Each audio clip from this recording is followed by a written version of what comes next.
Šiandien panagrinėsim grafikus.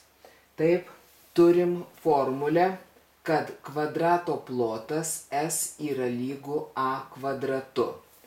Apskaičiuokim kvadrato plotą, kada jo kraštinė yra lygi vienam ilgio vienetui. Taip, 1 kvadratu bus 1.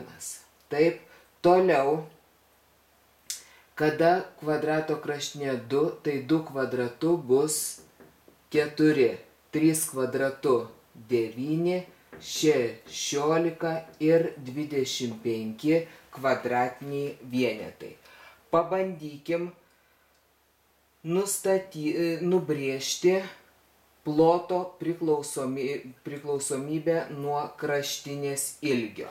Taip, tai aišku, kada kraštinė 0, tai ir plotas 0. Taip, kada kraštinė vienetas, plotas yra 1 kvadratinis vienetas. Taip, kada kraštinės ilgis yra lygus 2 ilgio vienetams, tai plotas yra 4 ploto vienetai.